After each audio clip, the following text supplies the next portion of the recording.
Hello students, welcome to Pioneer Convent School. We have started chapter 3rd of history, nationalism in India.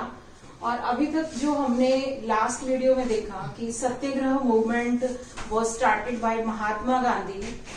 Year after year जो है एक movement अलग अलग जगह पर महात्मा गांधी ने स्टार्ट किया और बहुत सक्सेस मिली उन्हें. In 1915, Mahatma Gandhi came in India from South Africa. In 1916, he went to Champaran, Bihar, and in 1917, he went to Khera district, Gujarat. In 1918, he went to Ahmedabad, Gujarat, and in 1919, Mahatma Gandhi started nationwide satyagraha. उसके बाद Jallianwala Bagh incident हुआ और Jallianwala Bagh incident में जब violence हो गई चारों तरफ, फिर महात्मा गांधी ने सत्याग्रह मूवमेंट को बंद कर दिया.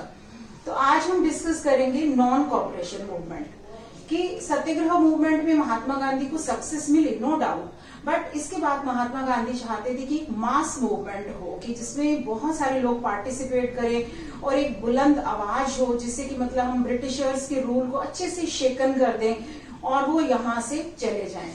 इन हिंद स्वराज, जो महात्मा गांधी की बुक थी Hind Swaraj, Mahatma Gandhi declared that British rule was established with the cooperation of Indians.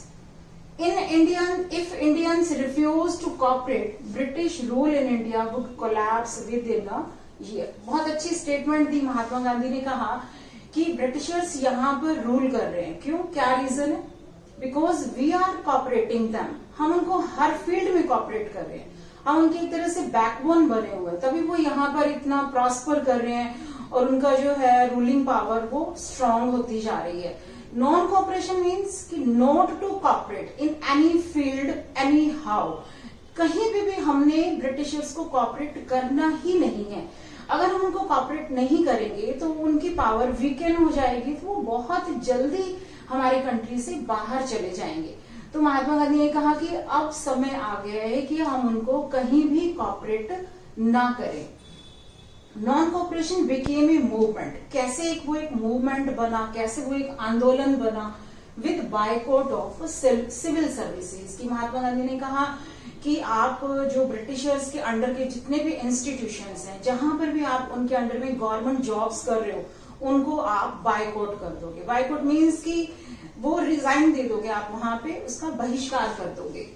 And boycott of army, police, courts, schools and foreign goods also. कि वहां से विदेशों से जितना भी सामान आ रहा है वो सामान भी हम यूज नहीं करेंगे और टीचर्स स्कूल्स छोड़ देंगे, स्टूडेंट्स स्कूल कॉलेजेस छोड़ देंगे और लॉयर्स जो हैं वो भी अपने कोर्ट में जहां उनकी प्रैक्टिसेस चल रही है, मतलब सब कुछ गिव अप कर देना है, वहां रिजाइन दे देना है, ताकि उनके जितने भी इंस्टीट्यूशंस हैं उनको चलाने के पीछे कहीं ना कहीं हमारा ही हाथ है. हम ही उनको कॉपरेट कर रहे हैं. अगर हम कॉपरेट नहीं करेंगे तो उनकी इतनी पावर नहीं रहेगी कि वो लॉन्ग पीरियड तक हमारी कंट्री में स्टे कर पाए.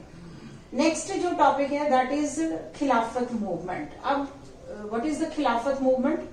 The first world war had ended with the defeat of Ottoman Turkey and rumours were a harsh peace treaty was going to be imposed on Ottoman Emperor, the spiritual head of Islamic world, the Khalifa. To defend the Khalifa's temporal power, a Khilafat committee was formed in Bombay in March 1919. कि जैसे Hindus परेशान थे Britishers से, in the same way Muslims भी उनके rule से बहुत परेशान थे. फर्स्ट वर्ल्ड वॉर का जब एंड हुआ 1918 में, तो वहां पर जो टर्की रूलर था ऑटोमन, उसकी हार हुई और ऐसी कुछ अफवाहें फैल गई कि उनके अगेंस्ट में कोई एक हार्श ट्रीटी यानी कि एक संधि होने वाली है, जिसकी वजह से अब उस जो ऑटोमन एम्परर था वो इस्लामिक वर्ल्ड का हेड था, स्पिरिचुअल हेड यानी धार्मिक नेता था, जिन्हें वो खलीफा कहते थे. अब अपनी खलीफा की पावर्स को डिफेंड करने के लिए उन्होंने एक कमेटी बनाई. कमेटी का नाम रखा खिलाफत कमेटी और ये कब बनी? बॉम्बे में मार्च 1919 में. अब जो मुस्लिम लीडर्स थे, जो फेमस लीडर्स थे, young leaders, Mohammad Ali and Shaukat Ali, वो महात्मा गांधी से मिलने गए और मिलके उन्होंने डिसाइड किया कि क्यों ना हम यूनाइट हो जाए, हिंदू मुस्लिम्स मिलके जो है फाइट करें ब्रिटिशर्स के अगेंस्ट में। तो महात्मा गांधी को ये अपॉर्चुनिटी बहुत अच्छी लगी। उनको लगा कि under one umbrella we can take a step against the Britishers together, कि हम मिलके उनके खिलाफ अगर आवाज उठाएंगे तो हम काफी स्ट्रांग हो जाएंगे और हम जो है बहुत अच्छे से एक्शन एक्टिवली निभा पाएंगे और ब्रिटिशर्स के अगेंस्ट हमारा रोल जो है, मतलब उनको यहाँ से जो निकालना चाहते हैं, वो बहुत जल्दी हमें सक्सेस मिलेगी। तो उसके बाद जो है खिलाफत मूवमेंट, अकेला नॉन कॉपरेशन नहीं है, यानी कि दोनों मर्ज हो गए, नॉन कॉपरेशन और खिलाफत मूवमेंट। नॉन कॉपरेशन खिलाफत मूवमेंट बिगेन इन जनवरी 1921। तो यहाँ पर जितने भी इंपॉर्टेंट वर्ड्स हैं वो मैंने सब अंडरलाइन किए हुए हैं, आप इसका स्क्रीनशॉट लेके इनको अच्छे से लर्न कर सकते हो। Then after the movement in towns, कि यही जो नॉन कॉपरेशन खिलाफत मूवमेंट है ये 1921 में स्टार्ट हुआ और बिगनिंग कहाँ से हुई? टाउन्स से, सिटीज से। सबसे पहले जो पार्टिसिपेट करने वाले लोग थे वो थे यहाँ पर मिडिल क्लास पीपल।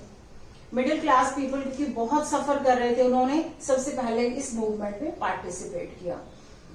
तो बायकॉट का जैसे ही महात्मा गांधी ने एक प्रपोजल सबके सामने रखा था कि सब कुछ बायकॉट कर दो, then students left schools and colleges, teachers resign their jobs and lawyers gave up their legal practices.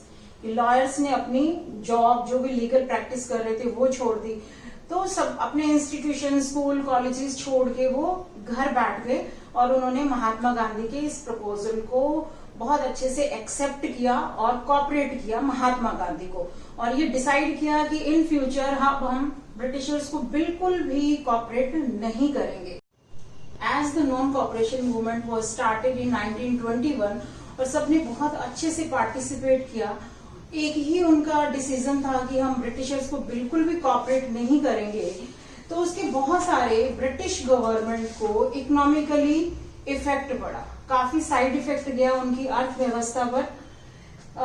Foreign goods were बायकॉटेड, क्योंकि विदेशी जितना भी सामान था अब इंडियंस ने यूज करना बंद कर दिया।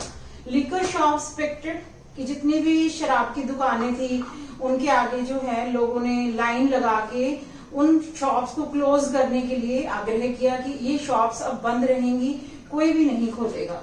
नेक्स्ट है foreign cloth burned in huge bonfires, जो भी विदेशी कपड़ा था जो ब्रिटेन से इंडिया में आ रहा था, सारे फॉरेन क्लोथ को उन्होंने इकट्ठा करके सब जगह जगह पर आग लगानी शुरू कर दी। जैसे अभी रिसेंट टाइम में देखो, अगर चाइनीज के लिए जो है कितना गुस्सा है सबके मन में, तो जगह जगह पर चाइनीज गुड्स का बायकॉट हो रहा है। तो ऐसे ही जब इतने सारी जगह पर बायकॉट किया गया तो उसका साइड इफेक्ट पड़ा ब्रिटिश की अर्थव्यवस्था पर। And the import of foreign cloth halved between 1921 and 1922, कि एक ही साल में जो भी इम्पोर्ट हो रहा था कपड़ा वो आधा हो गया, क्योंकि उसकी डिमांड कम हो गई। तो इंडियंस ने जब फॉरेन क्लोथ पहनना खरीदना बंद कर दिया तो वहां से आना भी कम हो गया, and its value dropping from ₹102 crore to 57 crore. कि अब जो है पहले 102 करोड़ का कपड़ा आ रहा था फॉरेन से, अब वो 57 करोड़ तक रह गया था। यानी कि इकोनॉमिक फ्रंट पे ब्रिटिशर्स को एक बहुत बड़ा झटका लगा यहाँ पर। नाउ लॉन्ग पीरियड तक ये मूवमेंट जो था नॉन कॉपरेशन मूवमेंट ये नहीं चल पाया, इसके भी बहुत सारे रीजंस थे। Why movement slow down, gradually जो है ये मूवमेंट बंद हो गया, मतलब धीरे धीरे तो कम हो गया, स्लो हो गया। क्या रीजंस थे? Khadi cloth was very expensive, कि जो इंडियन क्लॉथ था दैट वाज खादी क्लॉथ, वो एज कंपैरेटिव ब्रिटिश क्लॉथ जो फॉरेन मिल क्लॉथ था उसके कंपैरिजन में बहुत महंगा था, कि पॉवर्टी की वजह से पुअर पीपल उस खादी क्लॉथ को अफोर्ड नहीं कर पा रहे थे। तो उन्होंने दोबारा से वही विदेशी कपड़ा पहनना शुरू कर दिया। Next, Indian institutions were slow to come up. अब देखो बहुत सारे लोगों ने जॉब्स छोड़ दी, स्टूडेंट्स ने स्कूल छोड़ दिए, टीचर्स ने स्कूल छोड़ दिए, लॉयर्स ने कोर्ट में जाना बंद कर दिया। तो उसका जो अल्टरनेट था कि अभी गवर्नमेंट इंस्टीट्यूशन सेटअप होंगे और सब लोगों को जो है यही इंडियन इंस्टीट्यूशंस में जॉब्स मिलेंगी और बच्चों को इंडियन जो स्कूल्स होंगे वहां पे पढ़ने का चांस मिलेगा। बट वो उनकी जो इंस्टीट्यूशंस की मतलब बिल्डिंग्स थी, जो मेंटेनेंस थी, वो इतना स्लो चल रहा था काम कि ज्यादा समय तक लोग वेट नहीं कर पाए। Next, so teachers, students, lawyers trickling back to government institutions की जो भी ब्रिटिश गवर्नमेंट के स्कूल्स थे, कॉलेजेस थे, कोर्ट्स थी, वहीं पे सब लोगों ने वापस जाना शुरू कर दिया।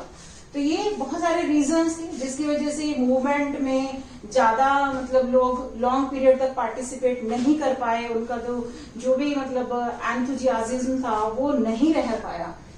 नेक्स्ट है यही रिबिलियन जो मतलब नॉन कॉपरेशन मूवमेंट है। हमने पढ़ा कि सबसे पहले तो सिटीज में हुआ था, टाउन्स में हुआ और मिडिल क्लास पीपल ने पार्टिसिपेट किया। Then after this rebellion was started in countryside, कि विलेजेस में अब ये मूवमेंट स्टार्ट हो गया।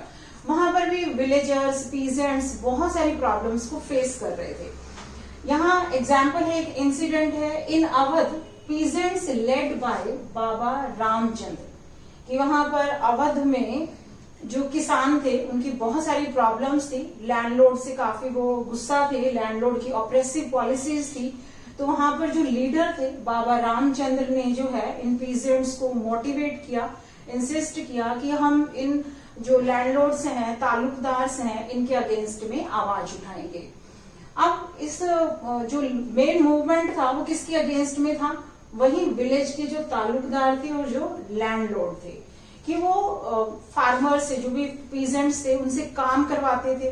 बेगर की पॉलिसी थी वहां पे। बेगर मीन्स कि आप फ्री में किसी से काम करवा रहे हो और कोई भी पेमेंट नहीं दे रहे हो, साथ में लैंड का रेंट बहुत ज्यादा ले रहे हो, टैक्सीज क्रॉप्स के ऊपर लगा रहे हो, ठीक है। तो मतलब जो पीजेंट्स थे वो इतना हार्ड वर्क कर रहे थे, बट उनको कुछ भी बेनिफिट नहीं हो रहा था, कोई भी प्रॉफिट नहीं मिल रहा था उन्हें। तो उनकी बहुत सारी डिमांड्स थी और उनके लीडर थे बाबा रामचंद्र।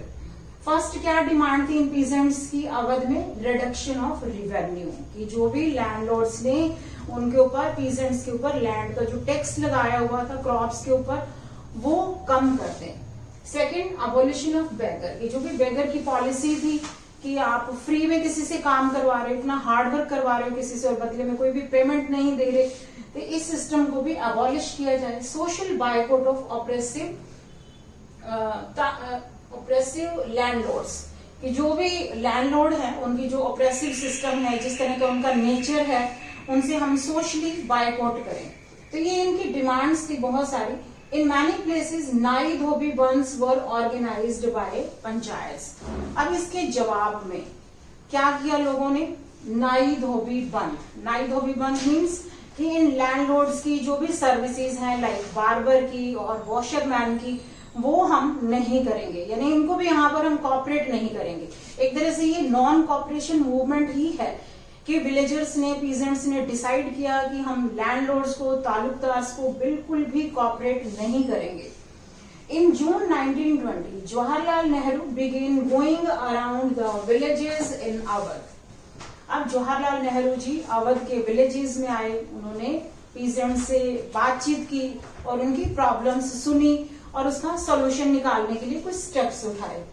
बाय अक्टूबर द ओध किसान सभा was setup headed by Jawaharlal Nehru. तो उसके बाद जो है ओध किसान सभा यानी एक ऑर्गेनाइजेशन बनाई गई किसानों के फेवर में, कि किसानों को जो है प्रॉफिट मिलेगा, इनकी डिमांड्स पूरी की जाएंगी और इनका जो मूवमेंट है नॉन कॉपरेशन मूवमेंट, इसमें जो है हम बहुत आगे लेकर जाएंगे इस मूवमेंट को और लैंडलॉर्ड और तालुकदार्स के अगेंस्ट में हम इकट्ठे मिलकर आवाज उठाएंगे। देन बाबा रामचंद्र और जवाहरलाल नेहरू जी ने मिलकर जो है ये ओध किसान सभा एक ऑर्गेनाइजेशन बनाई और विद इन मंथ इसकी 300 ब्रांचेस जो हैं बहुत सारे विलेजेस में बन गई। उसके बाद जो है इन्होंने मिलकर जो है तालुकदार और लैंडलॉर्ड्स की बिल्डिंग्स पे भी थोड़े टाइम के बाद अटैक करने स्टार्ट कर दिए, यानी उनको जो है थोड़ा सप्रेस करना स्टार्ट कर दिया, क्योंकि इन्होंने बहुत जल्दी अपनी चाहते थे कि हमारी मांगे पूरी हो जाएं। तो सक्सेस रहा ये वाला मूवमेंट जो कंट्री साइड में था। उससे पहले का जो मूवमेंट था सिटीज में था, वो भी थोड़ा टाइम तो सक्सेसफुली ऑर्गेनाइज्ड हुआ, बट धीरे धीरे वो जो है स्लो डाउन हो गया। उसके भी काफी रीजंस थे। तो आज का टॉपिक आई होप कि बहुत अच्छे से आपको क्लियर हो गया होगा। तो मिलते हैं नेक्स्ट वीडियो में नेक्स्ट टॉपिक के साथ। तब तक के लिए take care, have a nice day, bye bye.